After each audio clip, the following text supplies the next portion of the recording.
അതിന്റെ ഏതുപരിസമായ നാം വാഴ്ത്തും. ഈ നല്ല സമയത്ത് ഓർത്ത ദൈവത്തെ സ്തുതിക്കുകയും വാഴ്ത്തുകയും ചെയ്യുന്നു. വിവിധ സ്ഥലങ്ങളിൽ രാജ്യങ്ങളുമായിരുന്ന ദൈവത്തിന്റെ വചനം കേൾക്കുന്ന എല്ലാ പ്രിയപ്പെട്ടവർക്കും കർത്താവായ യേശുക്രിസ്തുവിന്റെ വിധിയേറിയ നാമത്തിൽ എന്റെ സ്നേഹവന്ദനത്തെ അറിയിക്കുന്നു. അല്പസമയത്തെ ദൈവനിശ്ചിതയ്ക്കായി ഒരു ദൈവവചന ഭാഗം വായിക്കുന്നു. ഉൽപ്പത്തി പുസ്തകം 3-ാം അധ്യായം അതിന്റെ 11-ാമത്തെ വാക്യം. നീ നഗ്നനെന്ന് നിന്നോട് ആർ പറഞ്ഞു?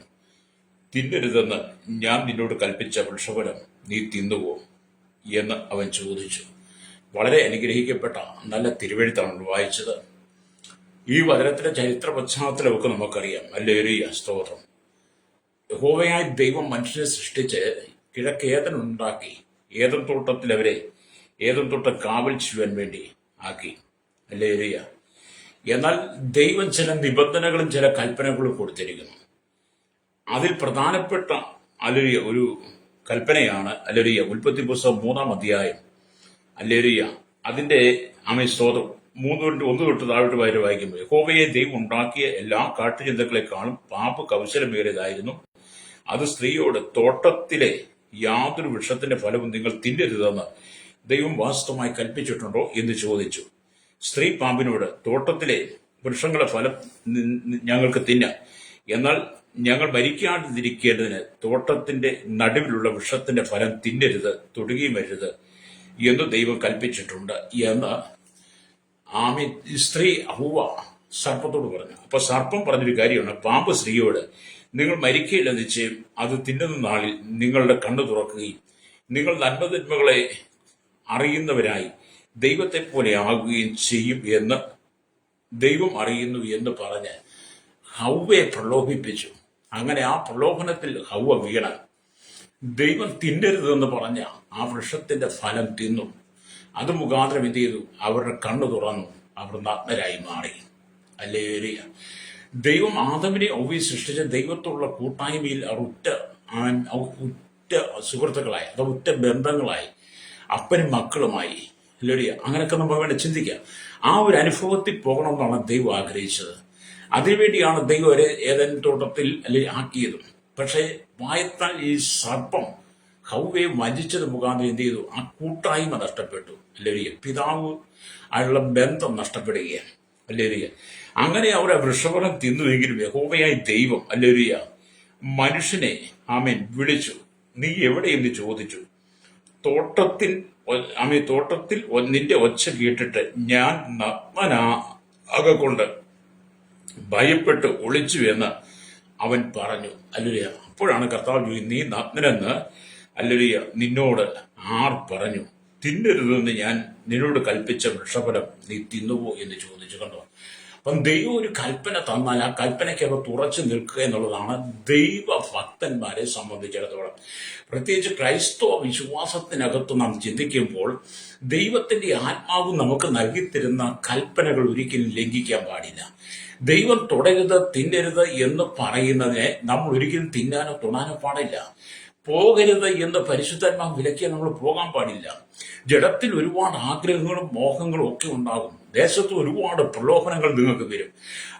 ഏദൻ തോട്ടത്തിൽ സർപ്പം ഹല്ലേലൂയ, പാമ്പ് ഹല്ലേലൂയ, ഇതാണ് മനുഷ്യൻ തെറ്റിന്. ഈ കാലഘട്ടത്തിൽ ആ സർപ്പത്തിന്റെ അഥവാ തോട്ടത്തിലെ ആ പിശാചിന്റെ ആത്മാവ് മനുഷ്യനിലേക്ക് പ്രവേശിച്ചിട്ട് മനുഷ്യൻ വിവിധ പ്രലോഭനങ്ങളുമായി നിന്റെ അരികിലേക്ക് വരും. ഹല്ലേലൂയ. അങ്ങനെ നീ മനുഷ്യന്റെ കൂട്ടുകെട്ടുകളിൽ പ്രലോഭനത്തിൽ അകപ്പെട്ട് നീയും പാപം ചെയ്ത് നിന്റെ ആത്മീയ വസ്ത്രം, തേജസ്സിന്റെ വസ്ത്രം, ഉത്സവ വസ്ത്രം, ഹല്ലേലൂയ, സ്തുതി എന്ന മേലാടയൊക്കെ ദൈവം നിന്നെ ധരിപ്പിച്ചിട്ടുണ്ട്. മാത്രമല്ല രക്ഷയുടെ വസ്ത്രം, സന്തോഷത്തിന്റെ വസ്ത്രം, ഇതൊക്കെ നിന്നിൽ നഷ്ടപ്പെട്ട് നീ ആത്മീയ നഗ്നനായി മാറരുത്. ഹല്ലേലൂയ. ദൈവം ആഗ്രഹിക്കുന്നതാണ്. ആദമിനും ഹൗവയിലും സംഭവിച്ച പാപത്തിന്റെ പരിഹാരം വരുത്തുവാൻ കർത്താവായ യേശുക്രിസ്തു ക്രൂശിൽ നമുക്ക് വേണ്ടി 2026 വർഷം മുമ്പ് മരിച്ചു. അവൻ മരിച്ചു, അടക്കപ്പെട്ടു, ഉയർത്തെഴുന്നേറ്റ് സ്വർഗാരോപണം ചെയ്തു. ഇന്ന് പിതാവിന്റെ വലത്തുഭാഗത്ത് നമുക്ക് വേണ്ടി മധ്യസ്ഥ ചെയ്യുകയും ഹല്ലേലൂയ തന്റെ വിശുദ്ധ സഭയെ ചേർക്കാൻ മധ്യാകാശത്ത് ഏറ്റവും പെട്ടെന്ന് വരും. അത്രയും വേഗം വരും എന്നുള്ള വിശ്വാസമാണല്ലോ നമ്മൾ ചെയ്യുന്നത്. അതുകൊണ്ട് നമ്മൾ ആത്മീയ നഗ്നരായി തീരാതിരിപ്പാൻ നാം നമ്മെ തന്നെ എപ്പോഴും കാത്തു സൂക്ഷിക്കണം. ഹല്ലേലൂയ. അപ്പം ദൈവത്തിന്റെ 2-ാമത്തെയും 3-ാമത്തെയുമായ ചോദ്യങ്ങളാണ് ഈ വേദഭാഗത്ത് കാണുന്നത്. ഒന്ന്, തിന്നരുതെന്ന് പറഞ്ഞത് നീ തിന്നോ? ഹല്ലേലൂയ. അപ്പൊ ഇവിടെ നമ്മൾ ദൈവസ്നേഹത്തെ കുറിച്ച് പഠിക്കുമ്പോൾ കാണാൻ കഴിയുന്നത് ആദത്തിന്റെയും ഔവയുടെയും ഹല്ലേലൂയ ആരംഭകരമായ ജീവിതം ഏദൻ തോട്ടത്തിൽ വളരെ മധുരമായിരുന്നു. ഏദൻ തോട്ടത്തിൽ വളരെ മാധുര്യമേറിയ ജീവിതമായിരുന്നു ഏദൻ തോട്ടത്തിൽ. ഹല്ലേലൂയ. അവർ ചെറിയ ചെറിയ കുഞ്ഞുങ്ങളെ പോലെ ഹല്ലേലൂയ കപടമില്ലാത്തവരായി ജീവിച്ചു. ഏദൻ തോട്ടത്തിൽ ആദ്യം വളരെ സന്തോഷത്തോടെ സമാധാനത്തോടെ സ്വസ്ഥതയോടെ ആദവും അവയും ജീവിച്ച് എത്ര കാലം അങ്ങനെ ജീവിച്ചു എന്നുള്ള അറിയത്തില്ല. ഒരു കുഞ്ഞു കുട്ടികളെ പോലെ ഭാര്യ ഭർത്താക്കന്മാർ രണ്ടുപേരും അടങ്ങുന്ന ഏദൻ തോട്ടത്തിനകത്ത് അവർ പാർത്തു. അവരെ നിരന്തരം കാണുകയും കേൾക്കുകയും അവരെ അന്വേഷിക്കുകയും അവരോട് സംസർഗം ചെയ്യുകയും ചെയ്യുന്ന യഹോവയെ ദൈവം അവർക്ക് നല്ലൊരു പിതാവായിട്ടുണ്ട് താനും. അല്ലേ? അങ്ങനെ സന്തോഷത്തോടു കൂടി ജീവിച്ച അവരുടെ സന്തോഷത്തെ ഇല്ലായ്മ ചെയ്യുവാൻ വേണ്ടിയിട്ടാണ് സാത്താൻ അവർക്ക് നേരെ തന്ത്രങ്ങൾ മെനഞ്ഞത്. ഹല്ലേലൂയ. അങ്ങനെയാണ് ഇരുവരും സന്തോഷത്തോടുകൂടി ജീവിക്കുമ്പോഴാണ് സാത്താന്റെ പ്രലോഭനത്തിനകത്ത് വീണ്, പിശാചിന്റെ പ്രലോഭനത്തിനകത്ത് വീണ് ദൈവം തിന്നരുതെന്ന് കൽപ്പിച്ച വൃക്ഷത്തിന്റെ ഫലം അവർ തിന്നുന്നത്. ഹല്ലേലൂയ. ആ തിന്നത് മുഖാന്തരം എന്ത് ചെയ്തു? അവർ മത്തരായി തീർന്നു. ഉൽപ്പത്തി പുസ്തകം 2-ാം അധ്യായം 25-ാമത്തെ വാക്യം വായിക്കുമ്പോൾ സ്തോത്രം, മനുഷ്യനും ഭാര്യയും ഇരുവരും നഗ്നനായിരുന്നു, അവർക്ക് നാണം തോന്നിയില്ല താനും. ദൈവം സൃഷ്ടിച്ച നാളിൽ തന്നെ ആദവും അവയും നഗ്നരാണ്. ഹല്ലേലൂയ. അവർക്കന്ന് വസ്ത്രമില്ല. ഹല്ലേലൂയ. അവർക്ക് അവരുടെ നഗ്നത അറിയില്ല. കാരണം അവർ തേജസ്സിൽ ജീവിക്കുന്നത്, തേജസ്സിന്റെ വസ്ത്രം വരെ അണിയിച്ചിരിക്കുന്നത് കൊണ്ട് അവർ നഗ്നത വെളിപ്പെടാതെ വണ്ണം അവർ ദൈവസന്നിധിയിൽ രണ്ട് കൊച്ചു കുട്ടികളെ പോലെ നടക്കുന്നവരാണ്. പക്ഷേ വൃക്ഷഫലം തീർന്നപ്പോൾ, കൽപ്പന ലംഘിച്ചപ്പോഴാണ് അവരുടെ കണ്ണുകൾ തുറന്നതും അവരുടെ തേജസ്സിന്റെ വസ്ത്രം നഷ്ടപ്പെട്ടതും നഗ്നരാണെന്ന് അവർക്ക് മനസ്സിലായത്. ഹല്ലേലൂയ. എന്നെ കേൾക്കുന്ന സ്നേഹിത, എന്നാൽ അവർ പാപം ചെയ്തപ്പോൾ ആ തേജസ്സിന്റെ വസ്ത്രം നഷ്ടപ്പെട്ടു. ഹല്ലേലൂയ. പാപം ചെയ്ത് കഴിഞ്ഞപ്പോൾ എന്ത് ചെയ്തു? ആദമിനും ഹവ്വയ്ക്കും തേജസ്സിന്റെ വസ്ത്രം നഷ്ടപ്പെട്ട് രണ്ടാമതായി അവരുടെ കണ്ണുകൾ തുറന്നു. തങ്ങൾ നഗ്നരെന്നറിഞ്ഞു. ഹല്ലേലൂയ. അതേ തുടർന്ന് ഭയം അവർക്കുണ്ടായി. വൃക്ഷങ്ങളുടെ ഒളിച്ചു എന്നാണ് ഉൽപ്പത്തി പുസ്തകം 3:10 നമ്മൾ വായിക്കുന്നത്. എന്താണ്? 1, തേജസ്സിന്റെ വസ്ത്രം നഷ്ടപ്പെട്ടു. 2, അവരുടെ കണ്ണുകൾ തുറന്നു. അവർക്ക് ഭയമുണ്ടായി. 4, വൃക്ഷങ്ങളുടെ ഇടയിൽ അവർ ഒളിച്ചു. അപ്പോൾ ദൈവം അവരോട് ഈ പ്രധാനപ്പെട്ട ചോദ്യം ചോദിച്ചു, നീ നഗ്നനെന്ന് നിന്നോട് ആര് പറഞ്ഞു? ദൈവം ചോദിക്കാൻ, നീ നഗ്നനെന്ന് നിന്നോട് ആര് പറഞ്ഞു? ഇന്നത്തെ കാലഘട്ടത്തിൽ എന്നെ കേൾക്കുന്ന യുവാക്കന്മാരെ, സഹോദരന്മാരെ, മാതാപിതാക്കളെ, സകല ജനത്തിൽ നീ നഗ്നനാണെന്ന് നിന്നോട് ആര് പറഞ്ഞു? ഹല്ലേലൂയ. നീ നഗ്നനാണെന്ന് നിന്നോട് ആര് പറഞ്ഞു? ഹല്ലേലൂയ. സാത്താനാണ് പറഞ്ഞതെന്ന് ദൈവവചനത്തിൽ നേരിട്ട് എഴുതിയിട്ടില്ലെങ്കിലും, ഹല്ലേലൂയ, എങ്കിലും അവനല്ലാതെ വേറെ ആരും അവിടെ വരികില്ല എന്നുള്ളത് നമ്മുടെ കർത്താവിനും അറിയാം. നമുക്കിത് വായിക്കുമ്പോഴും മനസ്സിലാക്കാൻ കഴിയും. ഹല്ലേലൂയ. അതുകൊണ്ട് പാപം, ഹല്ലേലൂയ, സ്തോത്രം, നമ്മുടെ ജീവിതത്തിലേക്ക് പ്രവേശിപ്പാൻ ഇടം കൊടുക്കാതെ ദൈവം തന്ന വിശുദ്ധിക്കകത്ത് ഉറച്ചു നിൽക്കുന്നില്ലെങ്കിൽ പാപത്തെ നിന്റെ ജീവിതത്തിൽ കൊണ്ടുവന്ന് നിന്റെ ദൈവത്തിന് അകറ്റിക്കളഞ്ഞ് നിന്റെ തേജസ്സിന്റെ വസ്ത്രം നിന്നെ നഷ്ടമാക്കുകയും നീ ആത്മീയ നഗ്നനായിട്ട് മാറിയിട്ട്, ഹല്ലേലൂയ, നിന്റെ ഉള്ളിൽ ഭയം കടന്നു വരും. നിനക്ക് ഏദൻ പർദീസം നഷ്ടപ്പെടും. ഹല്ലേലൂയ. അതുകൊണ്ട് പാപം ആദ്യം വളരെ മധുരമായിട്ട് തോന്നും. ഹല്ലേലൂയ. പാപം എന്ന് പറയുന്നത് ആദ്യം വളരെ മധുരമായിട്ട് തോന്നും. നമ്മൾ ഏത് കുറ്റകൃത്യം ചെയ്യുമ്പോഴും പാപത്തിന്റെ അനുഭവത്തിലേക്ക് വളരെ മാധുര്യത്തോടെ മധുരത്തോടെ നമ്മൾ എന്നെ രുചിക്കും. പക്ഷേ ആ മധുരമായ പാപം ചെയ്ത അല്പസമയത്തിനുള്ളിൽ അത് നിനക്ക് കയ്പായി മാറും. ഹല്ലേലൂയ. കയ്പായി മാറും. ഹല്ലേലൂയ. പിന്നെ നമ്മുടെ ഹൃദയത്തെ കുറ്റപ്പെടുത്താൻ തുടങ്ങും. പിന്നെ നമുക്കത് മുഖാന്തരം നാണംകേടായി, അപമാനമായി, ചോദ്യചിഹ്നങ്ങളായി, പ്രശ്നങ്ങളായി, വിഷയമായി, കേസായി, വഴക്കായി, കോടതിയായി, വെല്ലുവിളിയായി, സമൂഹത്തിൽ ഒറ്റപ്പെട്ട്, കുടുംബത്തിൽ ഒറ്റപ്പെട്ടു, സഭയിൽ ഒറ്റപ്പെട്ട്, ജീവിതം നിരാശ, അങ്ങനെ പലരും തങ്ങളുടെ ജീവിതത്തെ തന്നെ ഒടുക്കിക്കളയും. ഹല്ലേലൂയ.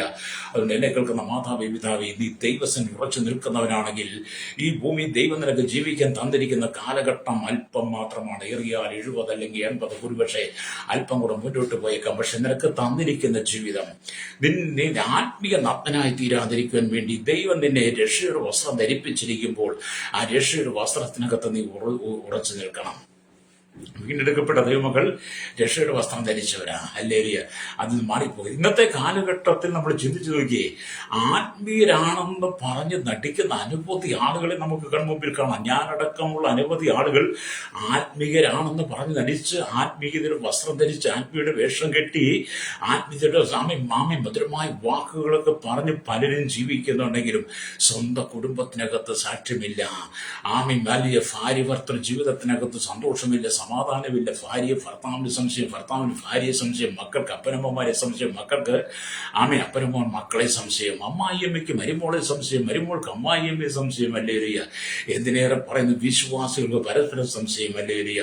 എല്ലാവരും ആത്മീയരുടെ വസ്ത്രം ധരിച്ചിട്ടുണ്ടെങ്കിലും എല്ലാവരും പാപത്തിൽ വീണ് കിടക്കുന്നു. ചിലർ ബീഡി വലിക്കുന്നുണ്ട്, സിഗരറ്റ് വലിക്കുന്നവരുണ്ട്, ബിയർ വാങ്ങി കുടിക്കുന്നുണ്ട്, മദ്യം കുടിക്കുന്നുണ്ട്, പാൻമസാലകൾ തിന്നുന്നവരുണ്ട്. ഹല്ലേലൂയ. നുണയും കൊതുകുവാക്കിട്ട് പറഞ്ഞ് ഇരിക്കുന്നവരുണ്ട്. ഹല്ലേലൂയ. ബ്ലേഡ് നടത്തുന്ന ദൈവാഗ്രഹമുള്ളവരുണ്ട്, വമ്പ് പറയുന്നൊരു ആർത്തിയുള്ളവരുണ്ട്. ഹല്ലേലൂയ. അങ്ങനെ പലരും കൂടാതെ ഹല്ലേലൂയ പലരും ഭവനത്തിനകത്തും ദേശത്ത് സമൂഹത്തിന് സാക്ഷ്യമില്ല. അതിരുകൊണ്ടി നടക്കുന്നവരുടെ പ്രശ്നം സൃഷ്ടിക്കുന്നു, വെല്ലുവിളിക്കുന്നവരുണ്ട്. ഹല്ലേലൂയ. കൂടാതെ പാൻമസാലകൾ തിന്നുന്ന, തമ്പാക്ക് തിന്നുന്നവരുണ്ട്. ഇങ്ങനെയൊക്കെ പല ആളുകളും ആത്മീയതയുടെ വസ്ത്രം ധരിക്കുന്നവരാണെങ്കിലും ഹല്ലേലൂയ അവർ ചെയ്യരുതാത്ത പാപങ്ങൾ ചെയ്ത് പലപ്പോഴും ആത്മീയ നഗ്നരാണ്. ഹല്ലേലൂയ. ദൈവം നമ്മെ നോക്കുമ്പോൾ നമ്മൾ തൂവെള്ള വസ്ത്രം ധരിച്ചുകൊണ്ട് വിശുദ്ധിയുടെ വേഷഭൂഷാദികൾ അണിഞ്ഞതുകൊണ്ടോ നമുക്ക് വിശുദ്ധത പറയാൻ കഴിയില്ല. ശ്രോതാവേ, നമ്മൾ വിശുദ്ധനെന്ന് രേഖപ്പെടുന്ന സ്വർഗമാണ്. സ്വർഗത്തിന് നാം പ്രസാദമാകണം. നാം വിശുദ്ധി ജീവിക്കുന്നത് വാക്കുകൊണ്ട്, നോട്ടം കൊണ്ട്, ചിന്ത കൊണ്ട്, പ്രവൃത്തി കൊണ്ട്, കേൾവി കൊണ്ട്, ജീവിതത്തിന്റെ എല്ലാ മേഖലയിലും നീ ആത്മീയത കാത്തു സൂക്ഷിക്കണം. ഹല്ലേലൂയ. പ്രലോഭനം തന്നതിന്റെ പാപത്തിൽ വീഴുക സാത്താൻ നിരക്കുന്നതിന്റെ തന്ത്രങ്ങൾ വരെ നെട്ടുകുതി ലേഖനമാണെന്ന് തോന്നുന്നു. 2:11 വായിച്ച കാണുന്നത് സാത്താൻ നമ്മെ തോൽപ്പിക്കരുത്, അവന്റെ തന്ത്രങ്ങളെ നാം അറിയാത്തവരല്ലോ. പിശാച് പല തന്ത്രങ്ങളുമായിട്ട് ഒരുപാട് മോഹങ്ങൾ വരും. ഹല്ലേലൂയ. ഒരുപാട് മോഹങ്ങൾ നിന്റെ ഉള്ളിലേക്ക് കൊണ്ടപ്പം നിന്നെ പാപത്തിൽ തള്ളിയിടാൻ ശ്രമിക്കും. രക്തജയം. അതുകൊണ്ട് നാം വശീകരണത്തിലേക്ക് പോകരുത്. പഞ്ചാര വാക്കുകൾ പറഞ്ഞ്, മധുര വാക്കുകൾ പറഞ്ഞ്, ചക്കരയും മുഖസ്തുതയൊക്കെ പറഞ്ഞ് നമ്മൾ സ്നേഹിച്ച് നമ്മളോട് അടുത്ത് നമ്മുടെ ഹൃദയത്തിന്റെ അകത്ത് നമ്മുടെ ഹൃദയത്തിൽ ഇടം പിടിക്കാൻ വേണ്ടി പലരും നമ്മുടെ ഇതിലേക്ക് കടന്നു വരും. ഹല്ലേലൂയ.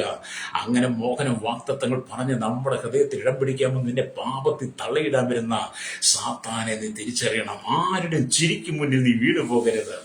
ഇന്നത്തെ അനവധി പാസ്റ്റർമാരും വിശ്വാസികളും ജനങ്ങളും ഒക്കെ വീണു പോകുന്നറിയാം. ഒരു ചിരിയാ. ആരെങ്കിലും നമ്മെ നോക്കി നീ ചിരിച്ചു കഴിഞ്ഞാൽ പിന്നെ ചിരിച്ചതിന്റെ പിന്നാലെ നീ പോകും. ആ ചിരിയുടെ പിന്നാലെ നീ പോകുന്ന കൊലക്കളത്തിലേക്കാ. ഹല്ലേലൂയ. പലരും ചിരിയുടെ പിന്നാലെ പോയി കൊലക്കളത്തിൽ വീണ സംഭവങ്ങൾ പലരും കണ്ണിറക്കുകയും കണ്ണിറക്കുകയും കണ്ണടച്ചും പലരും ഹല്ലേലൂയ കർത്താവ് കൈകൊണ്ട് ആംഗ്യം കാണിച്ചും വിളിച്ചും കണ്ണ് കാണിച്ചും ഒക്കെ പലരും അതിന്റെ പിന്നാലെ പോയവരുണ്ട്.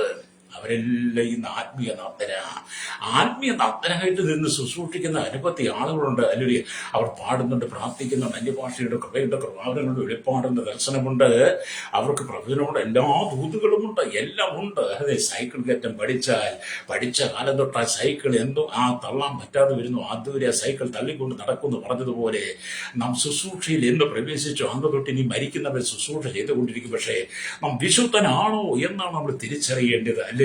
അതോ പാപം ചെയ്ത് പാപത്തിന് വേണ്ടി നമ്മൾ ആത്മീയ നഗ്നരാണോ?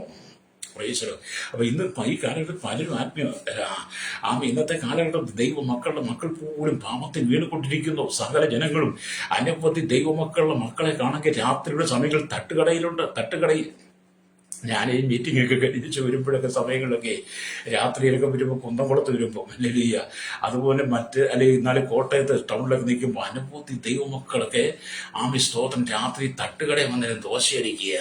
ഹല്ലേലൂയ. ഒരിക്കൽ കോട്ടയത്ത് ബസ് സ്റ്റാൻഡിൽ നിൽക്കുമ്പോൾ ഒരു സഹോദരൻ എന്നെ വന്ന് പരിചയപ്പെട്ടു. പാസ്സാണോ? ഞാൻ പറയും, പാസ് എവിടെ പോയതാ? നാട്ടിൽ വരെ പോയതാ, തിരിച്ചങ്ങോട്ടാ ഗുരുവായൂർക്ക് പോകുക. അപ്പം ഇപ്പോഴാണ് അപ്പം ഞാൻ പറഞ്ഞു, എനിക്ക് ഇപ്പോഴാണ് വരാനും പോകാനൊക്കെ പറ്റി. രാത്രിയിലാണ് മീറ്റിംഗ് കഴിഞ്ഞ് പോരുന്നത്. അങ്ങനെയൊക്കെ പറഞ്ഞ ഞാനോട്ട് വളരെ സഹകരിച്ച് സംസാരിച്ചപ്പോൾ അദ്ദേഹം പറഞ്ഞു, ദോശ കഴിക്കാൻ പാസ്റ്റർ, ചായ കുടിക്കാൻ പറഞ്ഞാൽ എനിക്ക് വേണ്ട. അപ്പം ഞാൻ ആ സഹോദരൻ അത്തരം കൂടുതൽ വിവരം അന്വേഷിച്ചുകൊണ്ട് പറഞ്ഞു, രാത്രിയിൽ എല്ലാവരും വീട്ടിൽ കിടന്നു കഴിഞ്ഞപ്പോൾ ഞങ്ങൾ വീട്ടിൽ നിന്ന് ഇറങ്ങി പോകുന്നതാണ് ദോശ കഴിക്കാൻ. അതെ, എന്നെ കേൾക്കുന്ന സഹോദരൻ, നിന്റെ മക്കൾ നീ അറിയാതെ പോലെ നിന്റെ വീട്ടിൽ ഇറങ്ങി രാത്രി തട്ടുകടയിൽ വന്നിരിപ്പുണ്ട്, ദോശ തിന്നുണ്ട്, കൂട്ടുകെട്ട് കൂടുതൽ മദ്യം അടിക്കുന്നുണ്ട്, അവൻ പാൻമസാല തിന്നുണ്ട്. ഇന്നത്തെ കളി സിന്തറ്റിക് സ്റ്റാമ്പ് അടക്കമുള്ള അനേക ലഹരികൾക്ക് നിന്റെ മക്കള് അടിമയാണ്. ഹല്ലേലൂയ. ഒരു ദൈവത ഒരു ഒരു ഒരു ഭയങ്കര ഭക്തിയുള്ള കാലത്തെ ഭക്തിയുള്ള കുടുംബത്തിൽ മക്കളെ ഭയങ്കര ഭക്തിയോടെ വളർത്തുന്ന ഒരു മാതാവ്. ആ മാതാവ് ഇന്ന് രണ്ടു മൂന്ന് മക്കളൊക്കെ ഉണ്ട്. ഹല്ലേലൂയ. അതിലൊരു സഹോദരൻ, അവരുടെ നടുവിലെ മോൻ എന്നും വരുമ്പം അവൻ മുറ്റത്ത് ചെയ്ത് തുളസിയുടെ ഇല പറിച്ച് വായിലിട്ട് ചവയ്ക്കലും, മാവിന്റെ ഇല പറിച്ച് വായിലിട്ട് ചവയ്ക്കും, ചിലപ്പോൾ പേരയുടെ ഇല പറിച്ച് വായിലിട്ട് ചവയ്ക്കും. ഹല്ലേലൂയ. അപ്പൊ ഇതൊക്കെ ഞാൻ പലപ്പോഴും ഞാൻ വീട്ടിലും കണ്ടിട്ടുണ്ട്. ഞാൻ അവിടെ ഒരു നീയത്തിനെ മാവിന്റെ ഇല പറിച്ച് ചവച്ച നീയത്തിനെ പേരയുടെ ഇല നിന്ന് നീന്ത തുളസിയിൽ അത് വായിക്ക് രുചിയില്ല. അതുകൊണ്ട് എനിക്കത് മനസ്സിലാക്കും. കാരണം ഞാൻ ഈ 36 വയസ്സ് മദ്യത്തിന് മയക്കും ലഹരിക്ക് അടിപ്പെട്ട അന്നൊക്കെ ഈ ചാരായ കുടിച്ച് പട്ടച്ചാരായ കഴിച്ച് പുറം മാറ്റം വരുമ്പോൾ ഈ മാവിന്റെ ഇലയും തുളസിയിലയും അല്ലെങ്കിൽ ഈ പേരയുടെ ഇലയൊക്കെ തിന്നാറുണ്ട്. കാരണം വായിലെ മണം പോകാൻ വേണ്ടി എന്ന് പറഞ്ഞപോലെ വിശ്വാസിയുടെ മകൻ വീട്ടിലേക്ക് വരുമ്പോൾ എന്ത് ചെയ്തിട്ട് ഇവരെന്ന് പറയുമോ, തുളസിയില തിന്നിട്ട്, അവൻ പേരയില തിന്നിട്ട്, അവൻ മാവിന്റെ ഇല കടിച്ചു തിന്നിട്ട്, കൊടിയില ചവച്ചു തിന്നിട്ട് വീട്ടിലേക്ക് വരും. എന്തിനാ മണമടിക്കാതിരിക്കാൻ? വീട്ടിൽ വന്നിട്ട് തലവ നീ ഒന്ന് ഊതിക്കടാ. മോനെ ഊതി. അവന് വായും തുളസിയുടെ ഇലയാ. പിന്നെ ഈ മാതാവിലെ കളികുട്ടിന്റെ കളിയുടെ മണം അറിയത്തില്ലെന്ന് പറയുന്നേ. ഞാൻ അവരോട് പറഞ്ഞു, അല്ല, നിങ്ങളുടെ മകൻ മദ്യപിച്ചിട്ടുണ്ട്. ഞാൻ പല പ്രാവശ്യം പറഞ്ഞു, നിങ്ങളുടെ മകൻ മദ്യപിച്ചിട്ടുണ്ട്. അവൻ മദ്യപിക്കുന്നെങ്കിൽ മാത്രമേ അവന്റെ കണ്ണങ്ങനെ ഇരിക്കും. അവൻ മുഖത്ത് നോക്കാൻ പറ്റത്തില്ല. അവന്റെ കണ്ണുകളെല്ലാം ചുമന്നാണ്, കണ്ണിന്റെ പുളയെല്ലാം തടിച്ചിരിക്കുന്നു.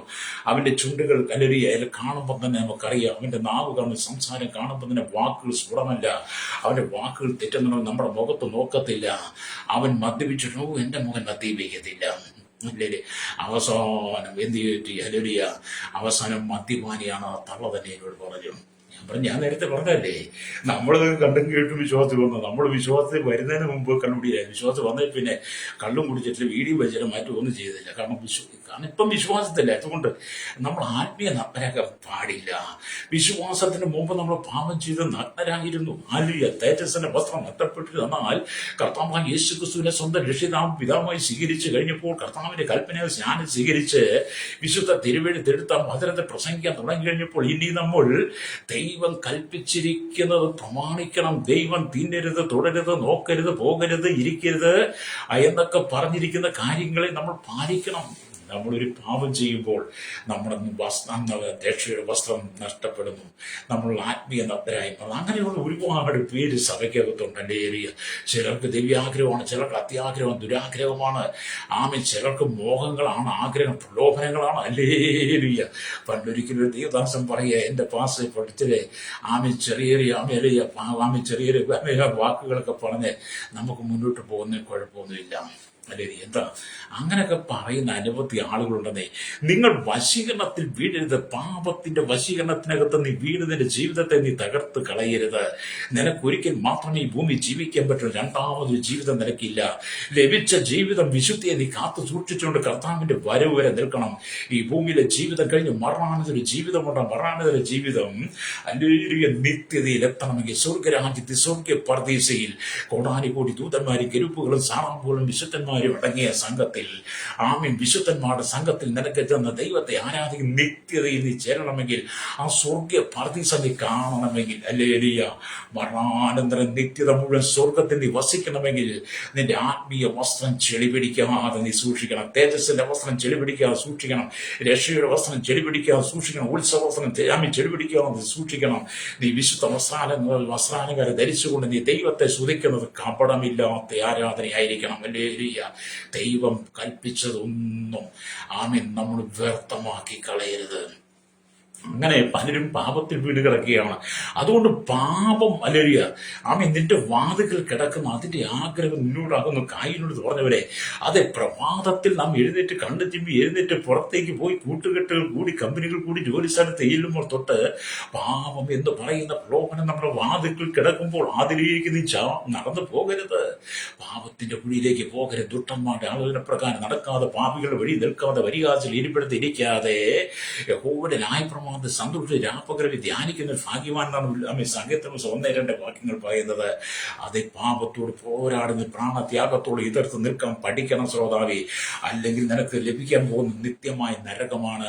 ഈ ലോകത്തിൽ നിങ്ങൾ ജീവിച്ച് മരണാനന്തര ജീവിതം ഹല്ലേലൂയ നരകാത്തിയിലേക്ക്, നരകക്കടലിലേക്ക് പോവുകയാണെങ്കിൽ അവിടെ ചെന്ന സന്തോഷവും സമാധാനവും കിട്ടില്ല. കെടാത്ത തീയും ചാകാത്ത പുഴുവുള്ള ആ ദുഷ്ടന്മാരടങ്ങിയ സങ്കേതത്തിൽ, ആ കൂട്ടത്തിനകത്ത് നിന്റെ നിത്യത മുഴുവൻ ചെലവഴിക്കേണ്ടി വരും. അവിടെ നിന്നെ പുറത്തേക്ക് കൊണ്ടുവരാൻ ആർക്കും കഴിയില്ല. അതുകൊണ്ട് ആമീൻ, തോട്ടത്തിന്റെ നടുവിൽ നിൽക്കുന്ന വൃക്ഷത്തിന്റെ ഫലം തിന്നരുതെന്ന് ദൈവം വാസ്തവമായി കൽപ്പിച്ചിട്ടുണ്ടെന്ന് സാത്താൻ ചോദിച്ചപ്പോൾ ഹവ്വ പറഞ്ഞു, ഉണ്ട്, തിന്നരുത്, തിന്നതാണ് നിങ്ങൾ മരിക്കും ആമി എന്ന് കർത്താവ് പറഞ്ഞിട്ടുണ്ട്. ഇപ്പൊ സാത്താൻ എന്ന് പറയാൻ ഇല്ല ഇല്ല, തിരുനാളിൽ നിങ്ങളുടെ കണ്ണുകൾ തുറക്കും, നിങ്ങൾ ദൈവത്തെ പോലെയാകും. അപ്പം പിശാചിന്റെ പ്രലോഭനത്തിനകത്ത് വീണ് അവർ ആ വൃക്ഷഫലം തിന്നു, അവർ നഗ്നരായി മാറി. അതുകൊണ്ടാണ് യഹോവയായ ദൈവം മനുഷ്യനെ വിളിച്ചപ്പോൾ വൃക്ഷങ്ങൾക്കിടയിൽ ഒളിക്കേണ്ടി വന്നത്.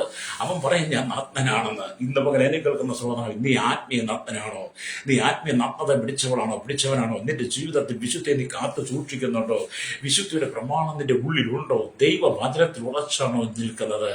പൗലോസ് അതുകൊണ്ടാണ് പറഞ്ഞത്, സഹോദരന്മാരെ, ഞാൻ ദൈവത്തിന്റെ മനസ്സിൽ ഓർപ്പിച്ച് നിങ്ങളെ പ്രബോധിപ്പിക്കുന്നത്, നിങ്ങൾ ബുദ്ധിയുടെ ആരാധനയ്ക്കാണ് നിങ്ങളുടെ ശരീരങ്ങളെ ജീവനും വിശുദ്ധിയും ദൈവത്തിന് പ്രസാദമുള്ള യാഗമായി സമർപ്പിക്കുന്ന ആമിന്ന് റോമലേഖനം 12:1 2 വാക്യം ഈ ലോകത്തിന് അനുഗ്രഹത്തെ നന്മ പ്രസാദം പൂർണ്ണതയുള്ള ദൈവത്തെ തിരിച്ചറിഞ്ഞ് മനസ്സ് പുതുക്കി രൂപാന്തരപ്പെടുന്നത്. ഈ ലോകം പാപമാണ്, ഈ ലോകം പാപമാണ്, ഈ ലോകം പാപജീവിതമാണ്. നിന്നോടൊപ്പം നടക്കുന്നവരെല്ലാം പാപികളാണ്. അവർ പാപത്തിന്റെ അനുഭവം നിന്നെ പാപത്തിലേക്ക് വീഴ്ത്തി പാപമാകുന്ന മധുരത്തെ നിന്റെ നാവ് കൊണ്ട് രുചിപ്പിക്കുവാൻ, ആ പാപത്തിന്റെ ശരീരത്തിലേക്ക് നിന്നിലേക്ക് കടത്തിവിടാൻ വേണ്ടി പിശാച് മധുര വാക്കുകൾ പറയും. അതുകൊണ്ട് പിശാചിന്റെ മധുരവാക്കുകൾ വീഴരുത്. ഹല്ലേലൂയ. ഞാൻ ഈ ദൈവത്തിന് പ്രസംഗം എന്നോട് ഓരോ ദിവസം പലരും മോഹനം വാഗ്ദാനങ്ങളുമായിട്ട് വരാറുണ്ട് കേട്ടോ. എന്ന് പറഞ്ഞാൽ നമ്മളൊക്കെ ശരിയായിരിക്കുമെന്ന് നമ്മളെ പറഞ്ഞ് വിശ്വസിപ്പിക്കുന്ന നിലയിൽ ഹല്ലേലൂയ നമ്മളെ പാപത്തിലേക്ക് ആഴ്ത്തത്തിലും പഞ്ചാര വാക്ക് പറഞ്ഞു വരുന്ന ഒരുപാട് ആളുകളുണ്ട്. അവരുടെ ചിരിയും അവരുടെ സംസാരവും അവരുടെ ഇടപെടലും അവർ നമ്മളെ വിളിക്കുന്നതും നമ്മളെ സംബോധന ചെയ്യുന്നതൊക്കെ കേട്ട് കഴിഞ്ഞാൽ നമ്മളങ്ങ് വീണ് പോകുന്നേ. നമ്മളോർത്ത് ഇതെല്ലാം നമ്മളെ സ്നേഹിച്ചിട്ടായിരിക്കും. അല്ല, നിന്നെ പാപത്തിൽ തള്ളിയിടാൻ വേണ്ടിയിട്ടാണ്. സാത്താനുഭവം തന്നെയാണ് ചെയ്തത്. ആദത്തെ ഔവയും പാപത്തിൽ തള്ളിയിട്ടു. ഇപ്പൊ അവര് പറയാൻ ഞങ്ങൾ നഗ്നരാണെന്ന്. അതേ, നഗ്നരായ ആദത്തിന് ഔവയ്ക്ക് നഷ്ടപ്പെട്ടത് എന്താണ്? Eden തോട്ടമാണ്, Eden പർദീസയാണ്. അവർ പർദീസയ്ക്ക് പുറത്തുപോയി അവർക്കുണ്ടായ മക്കൾ അതിനേക്കാൾ പാവികളായി മാറി. ഹല്ലേലൂയ. അതുകൊണ്ട് ഇത് മുതൽ എന്നെ കേൾക്കുന്ന പ്രിയ ശ്രോതാവേ, ഈ ലോക ജീവിതത്തിനകത്ത് നാം കർത്താവോട് കൂടെ നിൽക്കുമ്പോൾ നാം ദൈവ കൽപ്പന പ്രമാണിക്കണം. ഹല്ലേലൂയ. 119 സങ്കീർത്തനത്തിന്റെ 18 വാക്യത്തിൽ രേഖപ്പെടുത്തി വെച്ചിട്ടുണ്ട്, നിന്റെ ന്യായ പ്രമാണത്തിലെ അത്ഭുതങ്ങളെ കാണേണ്ടതിന് എന്റെ കണ്ണുകളെ തുറക്കണമേ. 24 മണിക്കൂർ, ഒരു ദിവസത്തിന്റെ 24 മണിക്കൂറും ദൈവത്തിന്റെ ന്യായപ്രമാണത്തിലെ അത്ഭുതങ്ങളെ കാണുവാൻ വേണ്ടി നിന്റെ ആത്മീയ കണ്ണ് തുറക്കണം. ഹല്ലേലൂയ. ആത്മീയ കണ്ണ് തുറന്ന് എപ്പോഴും ദൈവത്തിന്റെ വചനമാണ് നീ കാണുന്നെങ്കിൽ, ദൈവത്തോട് കൂടെയാണ് നടക്കുന്നെങ്കിൽ, ഹല്ലേലൂയ, നീ പാപത്തിൽ വീഴത്തില്ല. പാപത്തിന്റെ ഒരംശം പോലും നമ്മുടെ ജീവിതത്തിൽ വരരുത്. നമുക്ക് പറയാനൊക്കെ എളുപ്പം, പക്ഷേ ജീവിച്ച് കാണിക്കണം. ഇന്നത്തെ കാലഘട്ടത്തിൽ 99.4% ജനങ്ങളും ഇനി 100%, ഹല്ലേലൂയ, ഒരു ചെറിയ ശതമാനം പോലും മാറ്റിവെക്കാനില്ല. മുഴുവൻ ജനങ്ങളും പാപത്തില. മുഴുവൻ ജനങ്ങളും ആത്മീയരെന്ന് പറഞ്ഞു നടക്കുന്ന വിശുദ്ധിയുടെ വേഷഭൂഷാദികൾ അണിഞ്ഞ് പ്രച്ഛന്ന വേഷധാരികളായി, ഹല്ലേലൂയ, ഭക്തിയുടെ വേഷം ധരിച്ചുകൊണ്ട് നമ്മുടെ മുമ്പിൽ നിൽക്കുന്ന പല അവതാരങ്ങളും, ഹല്ലേലൂയ, പല ആളുകളും എന്ത് ചെയ്യുന്നു? പാപത്തിൽ നിൽക്കുന്നവരെ പാപം അവരെ നഗ്നരാക്കിയിരിക്കുക. പിന്നെ നമ്മളങ്ങ് പോകുന്നു. ഹല്ലേലൂയ. നമ്മളങ്ങ് ഏറ്റവും കൂടുതൽ അഭിനയിക്കാൻ അറിയാവുന്നവരാണ് മനുഷ്യൻ അഭിനയിക്കാൻ നല്ല വശം. അവൻ ഏത് ഭാഗവും ഏത് റോളും ഏത് സമയത്തും എടുക്കും. ഹല്ലേലൂയ. സ്തോത്രം. പണ്ടൊരിക്കൽ ഞങ്ങൾ ഒന്നിച്ച് സുവിശേഷ പ്രവർത്തനം ചെയ്ത് പട്ടണത്തിൽ കൂടെ ചെല്ലുക. അപ്പൊ അവരുടെ സഭയിൽ ഒരു വിശ്വാസി, എന്റെ കൂടെ പ്രവർത്തിക്കുന്ന ദേവദാസ സഭയുടെ വിശ്വാസിയാ. ആ വിശ്വാസി ഭയങ്കരമായിട്ട് ഹല്ലേലൂയ സിഗരറ്റ് വലിച്ചുകൊണ്ടിരിക്കുക. ഞാൻ പല പ്രവർത്തനം കേട്ടിട്ടുണ്ട്. അപ്പൊ അന്ന് ഞങ്ങൾ ഒന്നിച്ച് പ്രവർത്തിക്കുന്ന സമയത്ത് ചെല്ലുമ്പോൾ ഈ സഹോദരൻ സിഗരറ്റ് വലിക്കുകയാണ്. അപ്പൊ ഈ സഹോദരൻ സിഗരറ്റ് വലി ഞാൻ പെട്ടെന്ന് ദേവദാസനെ അവരുടെ പാസ് വിളിച്ചു, പാസ് ആയതുകൊണ്ട് നിങ്ങളുടെ വിശ്വാസിയാ സിഗരറ്റ് വലിച്ചുകൊണ്ട് നിൽക്കുക. അപ്പൊ ഞങ്ങളെ കണ്ടുകൊണ്ട് പെട്ടെന്ന് വിയർത്തു, പെട്ടെന്ന് വിറച്ചു, കയ്യും കാലും വിറച്ചു. ആ സിഗരറ്റ് നിലത്തിട്ട് ചവിട്ടി അങ്ങ് തൂത്ത് അതേ കയറി നിന്നു. പെട്ടെന്ന് ടവലെടുത്ത് മുഖമൊക്കെ തുടച്ചപ്പോൾ ഞങ്ങൾ പെട്ടെന്ന് എന്തൊരു ചെയ്യട്ടെ അവിടെ നിൽക്കുന്നത്. ഏരിയ വെറുതെ നിന്നതാ അങ്ങനെയൊക്കെ പറഞ്ഞു. അപ്പം ഞാനത് പറഞ്ഞവർ ബോധ്യപ്പെട്ടു. പിറ്റേ ഞായറാഴ്ചയോടെ സഭയിൽ ചെന്ന് കഴിഞ്ഞപ്പോൾ വിധം മാറി. അവരെല്ലാം കൂടെ കൂടി ഒന്ന് ചെനിക്കെതിരെ തിരിഞ്ഞു. പാസ് എൻ്റെ വിശ്വാസത്തെക്കുറിച്ച് അരുതാത്തത് പറഞ്ഞു. കണ്ടോ, സിഗരറ്റ് വലിക്കുന്നത് പുക ഊതിവിടുന്ന ഞാൻ നേരിട്ട് കാണിച്ചു കൊടുത്തപ്പോൾ അതിനെ ആ പാസും ആ വിശ്വാസവും മറച്ചു വെച്ചിട്ട് പറഞ്ഞു ഞാൻ അരുതാത്തത് പറഞ്ഞ നല്ലേറിയ. ഇന്ന് സഹോദരൻ ഭൂമിയിലില്ല. അല്ലേറിയ സ്വതം ആമിൻ. നിന്നെ കേൾക്കുന്ന സ്നേഹിതരെ, നമ്മൾ ജീവിതത്തിൽ വിശുദ്ധിയെ കാത്തു സൂക്ഷിക്കണം. നമുക്ക് 99%, 100% വിശുദ്ധിയെ കാത്തു സൂക്ഷിക്കാൻ കഴിയുമെങ്കിൽ അതാണ് ഏറ്റവും നല്ല ക്രൈസ്തവ ജീവിതം. ഹല്ലേലൂയ. അതുകൊണ്ട് 1 പത്രോസിലെ 1:16 നമ്മുടെ കർത്താവ് ഞാൻ വിശുദ്ധനായിരിക്കുന്നത് പോലെ നിങ്ങളും വിശുദ്ധനായിരിക്കും. നമ്മുടെ കർത്താവ് വിശുദ്ധനാണ്, പരിശുദ്ധനാണ്, പാപം ചെയ്യാത്തവനാണ്, പാപമില്ലാത്തവനാണ്, പാപത്തിന്റെ യാതൊരു വശീകരണ പ്രലോഭനത്തിനും വീഴാത്തവനാണ് യേശു. അതുകൊണ്ട് എന്നെ കേൾക്കുന്ന മാതാവേ, പാപം നമ്മുടെ ജീവിതത്തിൽ വരരുത്. ആരുടെയും ഒന്നിനും മോഹിക്കരുത്. ആരോടൊന്നും കളവ് പറഞ്ഞ് മേടിക്കരുത്. ആരുടെ കയ്യിലിരിക്കുക ഒന്നും ഇഷ്ടപ്പെടരുത്. ആരുടെയും വീട്ടിൽ ചെന്ന് അതെനിക്ക് ഇഷ്ടമാണെന്ന് പറയരുത്. ഹല്ലേലൂയ. ആരുടെ കയ്യിൽ എന്തെങ്കിലും ഇരിക്കുമ്പം അതിനെക്കുറിച്ച് നീ ഓർത്ത് ഭാരപ്പെടരുത്. ഓരോരുത്തർക്കും ഓരോരോ സാഹചര്യം ദൈവം തന്നിരിക്കുന്നത്. നിനക്കുള്ള ജീവിതമല്ല മറ്റുള്ള ജീവിതമല്ല വേറൊരാൾക്ക്, അവർക്കുള്ള ജീവിതമല്ല എന്നെപ്പോലെയും നിന്നെപ്പോലെ ഓരോരുത്തർക്കും നമ്മളെല്ലാം ദൈവം വ്യത്യസ്തമായ നിലയിലാണ് സൃഷ്ടിച്ചിരിക്കുന്നത്. വ്യത്യസ്തമായ അനുഭവങ്ങളാണ് തന്നിരിക്കുന്നത്. അതുകൊണ്ട് മറ്റുള്ളവൻ പോകുന്നത് പോലെ അവർ ചെയ്യുന്നത് കൊണ്ട് എനിക്കും അങ്ങനെ ചെയ്യണം, അങ്ങനെയല്ല. നമ്മൾ താഴ്ത്തണം. ഹല്ലേലൂയ. നമ്മളെ അണിയിച്ചിരിക്കുന്ന വസ്ത്രമുണ്ട്. എന്താ? രക്ഷയുടെ വസ്ത്രം. ആ രക്ഷയുടെ വസ്ത്രത്തിനകത്ത് കറപുരളാതെ നോക്കണം. മനുഷ്യന്റെ നീതി പ്രവൃത്തികളൊക്കെ കറപുരണ്ട തുണി പോലെ നമ്മൾ യെശയ്യാപ്രവാചകന്റെ പുസ്തകത്തിൽ വായിക്കുന്നുണ്ടല്ലോ. അത് മനുഷ്യന്റെ നീതി പ്രവൃത്തി. നീതിമാന്മാരെന്ന് പറഞ്ഞ് നടക്കുന്ന നീതി ധരിച്ചു ഞങ്ങൾ നീതിമാന്മാരെന്ന് പറയുന്ന പലരും അല്ലെങ്കിൽ അവരുടെ ജീവിതത്തിൽ പാപത്തിന്റെ കറകളുണ്ട്. അതുകൊണ്ടാണ് പ്രവാചകൻ തന്നെ പറഞ്ഞത്, അല്ലെങ്കിൽ മനുഷ്യന്റെ നീതി പ്രവൃത്തികളൊക്കെ കറപുരണ്ട തുണി പോലെയെന്ന. അത് എന്നെ കേൾക്കുന്ന നമ്മുടെ സ്നേഹിത, ന്യായം വിധിക്കുന്ന നാളുണ്ട്. ന്യായവിധിയിലേക്ക് നാം ചെല്ലുന്നൊരു ദിവസമുണ്ട്. നമ്മുടെ നിത്യത നഷ്ടപ്പെടാതിരിക്കണമെങ്കിൽ പൗലോസ് പറഞ്ഞതുപോലെ അവനവൻ ജഡത്തിലിരിക്കുമ്പോൾ, അവനവൻ ശരീരത്തിലിരിക്കുമ്പോൾ ചെയ്തത് നല്ലതാകിലും തീയതായാലും തക്ക പ്രതിഫലം പ്രാപിക്കേണ്ടതിന് നാം ഓരോരുത്തരും ദൈവത്തിന്റെ ന്യായാസനത്തിന് മുമ്പാകെ നിൽക്കേണ്ടി വരുമെന്ന് ആമീൻ. ദൈവ ശക്തമായ കരങ്ങൾ ഉപയോഗിച്ച് അപ്പോസ്തലനായ പൗലോസ് 2 കൊരിന്ത്യർ 5:10 രേഖപ്പെടുത്തി വെച്ചിട്ടുണ്ടെങ്കിൽ ഞാൻ നിങ്ങളൊക്കെ ന്യായാസനത്തിന് മുമ്പാകെ നിൽക്കേണ്ടി വരും. അതേ, പ്രലോഭനത്തിൽ വീഴരുത്. ഹല്ലേലൂയ. പ്രലോഭനത്തിൽ നമ്മൾ ഒരിക്കലും വീഴരുത്. നമ്മൾ ഈ പ്രലോഭനത്തിൽ വീഴാൻ എളുപ്പമാണ്, പക്ഷേ അതിന് കയറാൻ ഭയങ്കര ബുദ്ധിമുട്ടാണ്. പണ്ട് പഴമക്കാരൊക്കെ കൊണ്ട് ഒരരിശം വന്ന് കിണറ്റ് ചാടി പിന്നെ 7 അരിശം വന്നാലും കെട്ടി കയറിപ്പോരാൻ പറ്റത്തില്ലെന്ന്.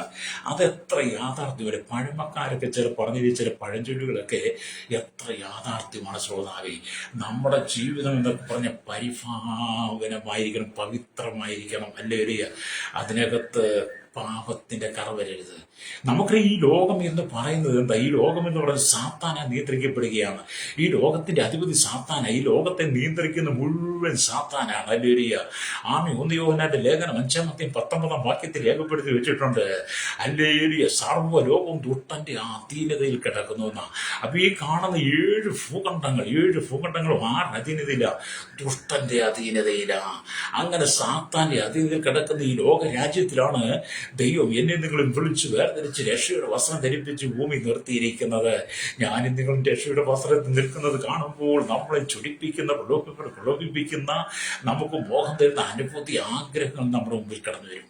അതെ, ആമേൻ. നമ്മുടെ ആഗ്രഹങ്ങളെയൊക്കെ, ദൈവഹിതമല്ലാത്ത ആഗ്രഹങ്ങളൊക്കെ കീഴ്പ്പെടുത്താൻ നമുക്ക് കഴിയണം. ഹല്ലേലൂയ. നമ്മുടെ ഉള്ളിലേക്ക് വരുന്ന ദൈവഹിതമല്ലാത്ത എല്ലാ ആഗ്രഹങ്ങളെയും നമ്മളതിനെ കീഴ്പ്പെടുത്തണം. ഹല്ലേലൂയ.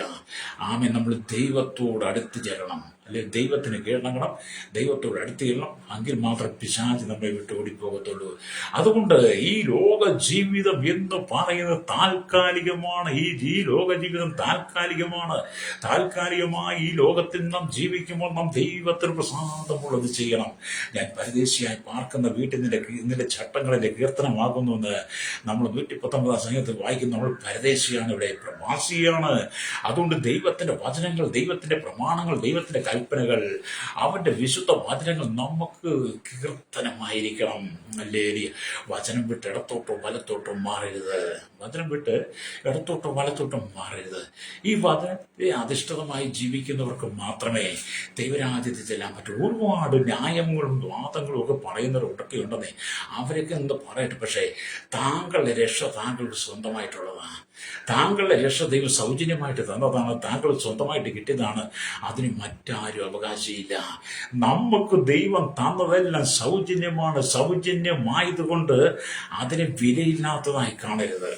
ഇന്നത്തെ കാലഘട്ടത്തിന് പലരുടേതോ അമ്മ സൗജന്യമായി തന്നതിന് വിലയില്ലെന്നുള്ളതാണ്. എന്ന് പറഞ്ഞാൽ നമുക്ക് ദൈവം തന്നിരിക്കുന്ന രക്ഷ, കൃപ, അഭിഷേകം, ദൈവം നമ്മൾ തന്നിരിക്കുന്ന താലന്തുകൾ, ഇതൊക്കെ വിലയില്ലാത്തതാണെന്ന് തോന്നുമ്പോഴാണ് നമ്മുടെ ജീവിതം താളടിയായി മാറുന്നത്. നമ്മുടെ ജീവിതം താളം തെറ്റാൻ പാടില്ല.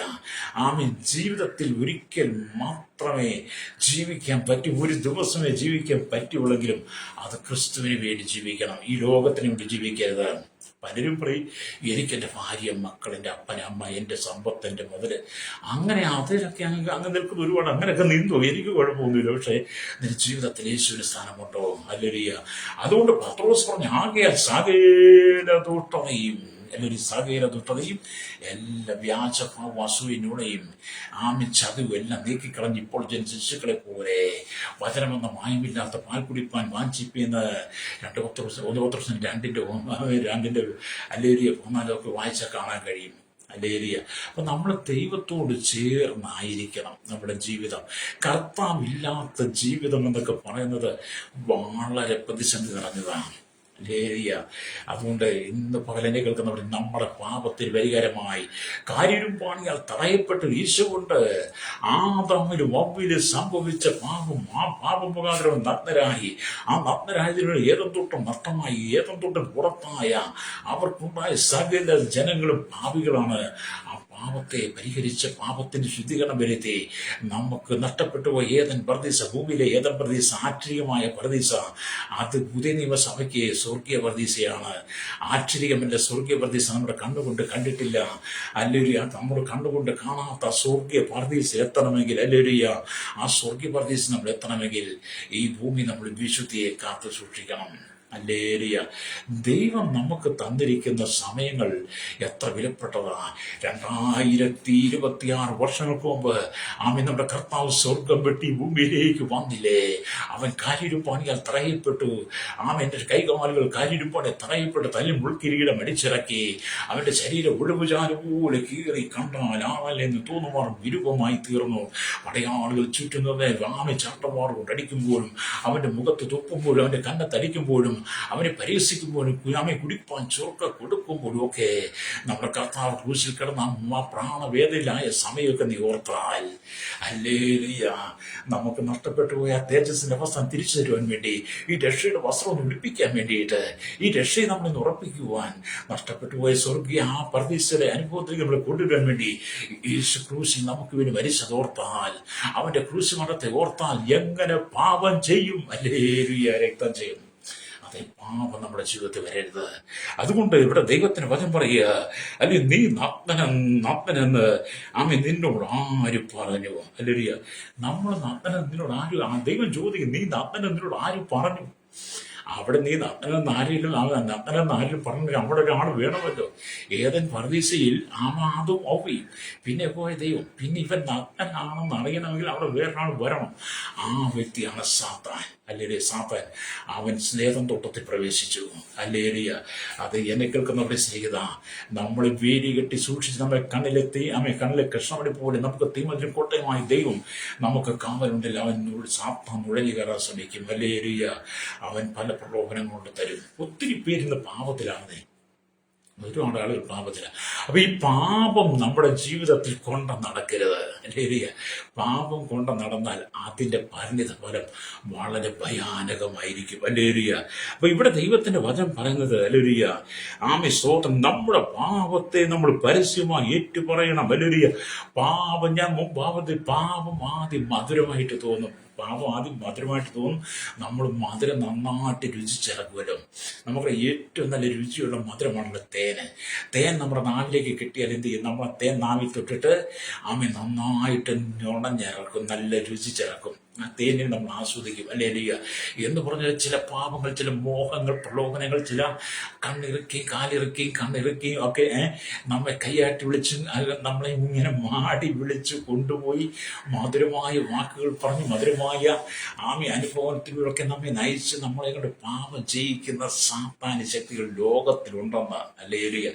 അതുകൊണ്ട് അതിനെ ആദ്യം മധുരമായിട്ട് തേൻ നുണഞ്ഞാൽ ആ തേനിന്റെ നുണച്ചിന്റെ ആ രുചി അല്പസമയം കഴിയുമ്പോൾ നിന്റെ നാവിൽ നിന്ന് മാറും. പിന്നെ നിന്റെ നാവിൻ്റെ ഒരു കയ്പ് പോലെ വരും. പ്രൈസലോ, നിങ്ങൾ നോക്കണം കേട്ടോ. പിന്നെ ഒരു കയ്പ് എന്ന് പറഞ്ഞാൽ പാപം ആദ്യം മധുരമായിട്ട് തോന്നിയാലും പിന്നെ അത് കയ്പായിട്ട് മാറും, ലേരിയ കയ്പായിട്ട് മാറും. അപ്പോൾ നിന്റെ ഹൃദയത്തിൽ കുറ്റം വിധിക്കാൻ തുടങ്ങും.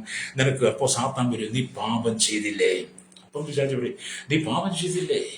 നീ പാപത്തെ മധുരമായി രുചിച്ചില്ലേ? ഞാൻ പറഞ്ഞ നീ കേട്ടില്ല, നീ ദൈവകൽപ്പന ലംഘിച്ചില്ലേ, പ്രമാണം ലംഘിച്ചില്ലേ, നീ കുറ്റവാളിയാ, നീ നരകത്തിൽ പോകും, നിനക്കിനി രക്ഷയില്ല എന്നൊക്കെ പിശാച് വന്ന് നമ്മോട് പറയുമ്പോൾ നമ്മൾ പാപത്തിൽ വീണ് കിടക്കും. പാപം എന്ന് പറഞ്ഞ ക്യാൻസറിന് തുല്യമാണ്. അല്ലെങ്കിൽ പാപം ക്യാൻസർ രോഗത്തിന് പോകുന്ന അറിയില്ലേ? എത്രയോ മാരകമായ രോഗമല്ലേ, എത്രയോ വേദന എന്ന് പറഞ്ഞാൽ ഈ പാപം നമ്മുടെ ജീവിതത്തിൽ പ്രവേശിച്ചത്. അതുപോലെ തന്നെയാണ് പഴയ നിയമത്തിൽ കുഷ്ഠം, പാപത്തിന് കുഷ്ഠമെന്നാണ്, അല്ലേ? കുഷ്ഠരോഗി. ആ കുഷ്ഠത്തെ പുതിയ നിയമത്തോട് ചേർത്ത് പറയും കുഷ്ഠമാകുന്ന പാപം, അല്ലേ? അതെ, നിന്റെ ജീവിതത്തിലേക്കും പ്രവേശിക്കരുത്. എന്നെ കേൾക്കുന്ന സ്നേഹിത, നാളുകളായി പിശാച് നമ്മെ ചതിവിൽ അകപ്പെടുത്താൻ വേണ്ടി ചതിമോഹങ്ങളുമായി നടത്തുക, അല്ലെങ്കിൽ നിന്നെ ചതിയിൽ വീഴ്ത്താൻ വേണ്ടി, ചതിമോഹത്തിൽ വീഴ്ത്താൻ വേണ്ടിയിട്ട് പലരും നിന്റെ പിന്നാലെ കൂടിയിട്ടുണ്ട്. പ്രൈസലോ, ചതിയിൽ വീഴിക്കുവാൻ. ഞാൻ ഇതൊക്കെ പറയുമ്പോൾ എൻ്റെ കൂട്ടുകെട്ടുകളും സംസർഗങ്ങളും ഒക്കെ ഒരുപാട് അല്ലെങ്കിൽ വിശ്വാസികളല്ലാത്തവരോടാണ്, അല്ലെങ്കിൽ അവരുമായിട്ടൊക്കെ സംസാരിക്കുമ്പോൾ ഞാൻ എപ്പോഴും ഒരു അകലം വിട്ടേ നിൽക്കാറുള്ളൂ. കാരണം നമുക്കെല്ലാവരും വേണമല്ലോ, അവരുടെ സംസാരിക്കും സുവിശേഷം ഒന്നും പറയണ്ടേ. അതുകൊണ്ട് നമ്മൾ ഏറ്റവും ശ്രേഷ്ഠനാണെന്ന് വിശ്വസിക്കുന്നവർ പോലും ചതിയന്മാരാണ്, അല്ലേരിയ. നമ്മൾ വളരെ സൂക്ഷിക്കണം. ഈ ലോകം എന്ന് പറയുന്നത് അത്ര തന്ത്രപരമായ ഒരു അനുഭവമാണ്. അവൻ പല കെണികൾ ഒരുക്കിക്കൊണ്ടുവരും, അല്ലേരിയ. അതുകൊണ്ട് എന്നെ കേൾക്കുന്ന നിന്റെ ജീവിതത്തിൽ പാപം കടന്നു വരുമ്പോൾ ആ പാപത്തെ കൊണ്ടുവന്ന് പിശാചിനെ നീക്കം ശാസിക്കാൻ കഴിയണം, അല്ലേ? പലരും പാപത്തിൽ വീഴുക, എൻ്റെ പാസയെ പറ്റിപ്പോയി, വീണുപോയി. ഇങ്ങനെ നിങ്ങളോടാരെങ്കിലും പറഞ്ഞിട്ടുണ്ട്? നിങ്ങൾ ആരോടും പറഞ്ഞിട്ടുണ്ട്? എന്നോട് ഒരുപാട് ആളുകൾ പറഞ്ഞു, ദൈവദാസന്മാരെ എൻ്റെ പാസയെ പറ്റിപ്പോയി, വീണുപോയി, ഇനിയിപ്പം ദൈവത്തോട് പ്രാർത്ഥിക്കുക, പാസ് എനിക്ക് വേണ്ടി പ്രാർത്ഥിക്കുക എന്നൊക്കെ പറയുന്ന അനവധി ആളുകളെ ഞാൻ കണ്ടിട്ടുണ്ട് കേട്ടോ, ഹല്ലേലൂയ. കഴിഞ്ഞ ചില നാളുകൾക്ക് മുമ്പ്, അധികം നാൾ 1 മാസമായുള്ളൂ, ഒരു സഹോദരി നിരന്തരമായിട്ട് എന്നെ വിളിക്കും, അല്ലേലൂയ. അപ്പം വിളിക്കും, ഞാൻ നിരന്തരമായിട്ട് വിളിക്കുമ്പോൾ എനിക്കും ചെറിയ സംശയങ്ങളൊക്കെ ഉണ്ടായിരുന്നു. ഞാൻ ചോദിച്ച് അവസാനം അവർ സത്യമൊക്കെ പറഞ്ഞു കഴിയുമ്പോൾ എന്താ, വളരെ ഭക്തിയോടെ ജീവിച്ചതാ, വളരെ സന്തോഷത്തോടെ ജീവിച്ചതാ. പക്ഷേ ഒരു സാഹചര്യത്തിൽ പാപത്തിൽ വീണുപോയി. ഒറ്റ നിമിഷം കൊണ്ട് പാപത്തിൽ വീണുപോയി. പാപം ചെയ്തു കഴിഞ്ഞപ്പോൾ അവരുടെ സമാധാനം നഷ്ടപ്പെട്ടു, അവരുടെ സന്തോഷം നഷ്ടപ്പെട്ടു, അവർ കണ്ണുനീരായി, ദുഃഖമായി, അല്ലെങ്കിൽ ഭയമായി, കുറ്റവാളിയാണോ തോന്നൽ വന്നു. എന്നോട് ചോദിച്ച് എന്ത് ചെയ്യാൻ പറ്റും പാസ്റ്റർ? ഞാൻ പറഞ്ഞു, ഞാൻ എന്ത് ചെയ്യാനാ? ഞാൻ പറഞ്ഞു, പ്രാർത്ഥിക്കാം, ഇനി മേലാണ് നിങ്ങൾ പാപം ചെയ്തത്. ആ സ്തോത്രം, സ്തോത്രം. വ്യഭിചാര കുറ്റത്തിൽ പിടിച്ച സ്ത്രീയെ കുറെ ആളുകൾ യേശുവിന്റെ അരികിലേക്ക് കൊണ്ടുവന്നല്ലോ. യേശുവിന്റെ അരികിൽ കൊണ്ടുവന്നപ്പോൾ യേശു നിലത്ത് കുനിഞ്ഞ് വിരൽ കൊണ്ട് എഴുതിക്കൊണ്ടിരിക്കുന്നു. അവിടെ വന്ന് കൂടിയെല്ലാം പറഞ്ഞു, മോശയുടെ ന്യായപ്രമാണം അനുസരിച്ച് ഇവിടെ ഞങ്ങൾ വ്യഭിചാര കുറ്റത്തിൽ പിടിച്ചതാണ്, ഇവിടെ കല്ലെറിഞ്ഞ് കൊല്ലണ പ്രമാണമുണ്ടല്ലോ. യേശുവിനോട് പറയുക. നിങ്ങൾ യോഹന്നാന്റെ സുവിശേഷം വായിച്ചിട്ടില്ലേ, ലേരിയ? അവിടെ എന്താണ് സംഭവിച്ചത്? യേശു നിവർന്ന് അവരെല്ലാം നോക്കിയിട്ട് പറയും, നിങ്ങളിൽ പാപമില്ലാത്തവർ കല്ലെറിയട്ടെ, ലേരിയ. അവിടെ നിന്ന് കുഞ്ഞുകുട്ടി ആവാനോടത്ത് ഞാൻ കല്ലിട്ടിട്ട് അവർ കടക്കാൻ വഴി കടന്നു. എന്നാൽ ഈ പാപം ചെയ്ത് കുറ്റവാളിയായി തൻ്റെ മുമ്പിൽ കൊണ്ട് സ്ത്രീ മാത്രം അവശേഷിച്ചു. അവളോട് യേശു പറഞ്ഞൊരു കാര്യമാണ്, നിന്റെ പാപങ്ങൾ പോയി, നീ പാപം ചെയ്യരുത്. ദൈവം ഇന്ന് നമ്മളോട് പറയുന്നു, നീ പാപം ചെയ്യരുത്. നിന്റെ പാപത്തെ ഞാൻ ഞാൻ ക്ഷമിച്ചത് നിന്റെ പാപത്തിന് വേണ്ടി ഞാൻ അകൃത്യയാഗമായി തീർന്നു.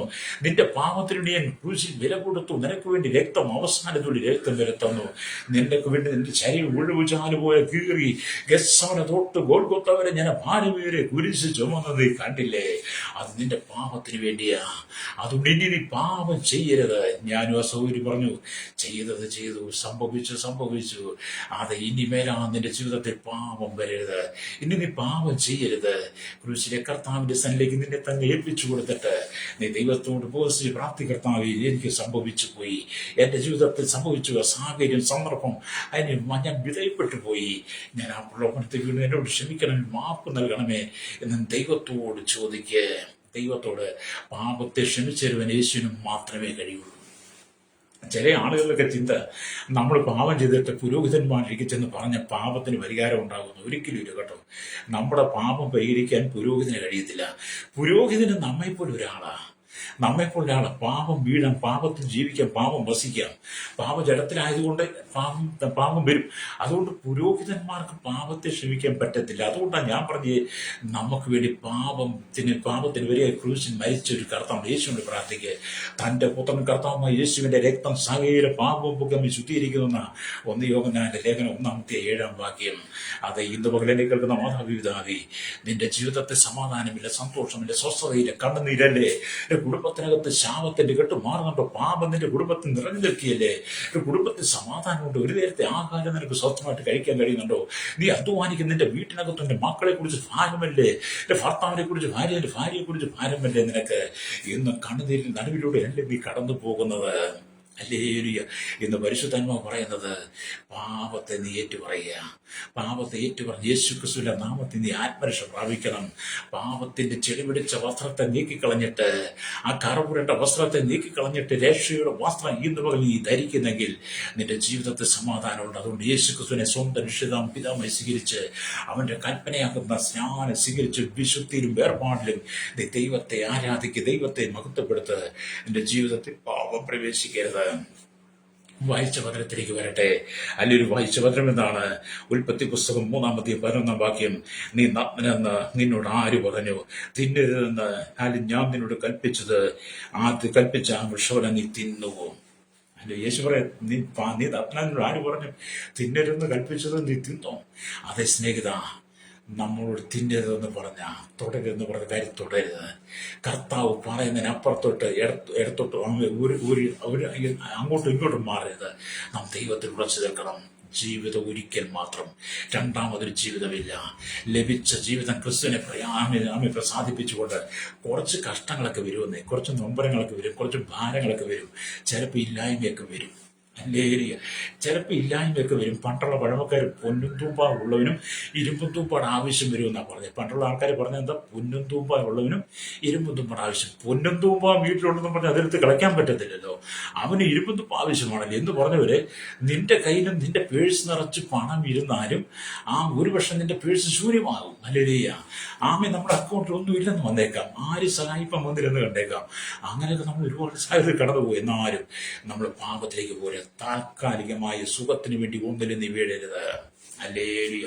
അതുകൊണ്ട് ഇന്ന് പോലെ ആരെങ്കിലും സമാധാനമില്ലാതെ ആദവും അവയും വൃക്ഷങ്ങൾക്കിടയിൽ ഒളിച്ചതുപോലെ പാപം നിന്റെ ജീവിതത്തിൽ നീ എവിടെയെങ്കിലും ഒളിച്ചിരിക്കുകയാണെങ്കിൽ, പുറത്തു വരാൻ കഴിയാതെ, ദൈവം മുമ്പിൽ കടന്നു വരാൻ കഴിയാതെ നീ ഒളിച്ചിരിക്കുകയാണെങ്കിൽ, ആ ഒളിവ് സങ്കേതത്തിൽ നീ പുറത്തു വാ. നിന്റെ പാപത്തെ കഴുകി നിന്നെ വെടിപ്പാക്കിയെടുത്ത് നിനക്കൊരു വിശുദ്ധ ജീവിതം തരാൻ കർത്താവ് ആഗ്രഹിക്കുന്നു. എൻ്റെ കുടുംബത്തിന്റെ പാപശാപ ബന്ധനങ്ങളെ മാറ്റുവാൻ ദൈവം ആഗ്രഹിക്കും. കണ്ണുകളുടെ ചാട്ട് എന്നോടൊപ്പം ചേർന്ന് പ്രാർത്ഥിക്കാം. കർത്താവേ, എന്നോട് കൽപ്പിച്ച പ്രമാണത്തിനകത്ത് ഞാൻ തെറ്റ് ചെയ്തിട്ടുണ്ട്. അതുപോലെ ശാപവും പാപം എൻ്റെ ജീവിതത്തിലുണ്ട്. അതുപോലെ മരണം, രോഗം എൻ്റെ കുടുംബത്തെ വിട്ടു മാറാതെ കഷ്ടങ്ങളിൽ കൂടെ കടന്നു വന്നേക്ക് മോചനം നൽകണമേ.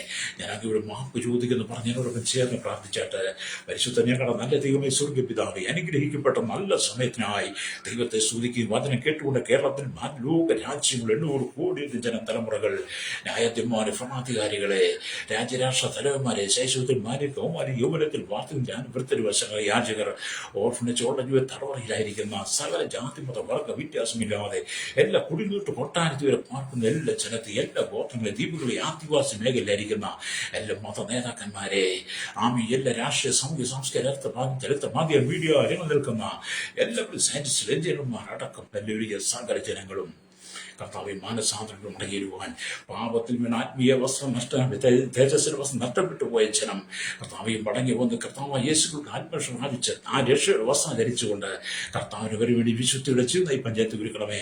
പാപങ്ങളും ശാപങ്ങളും രോഗങ്ങളും മരണവും നീങ്ങിപ്പോകട്ടെ.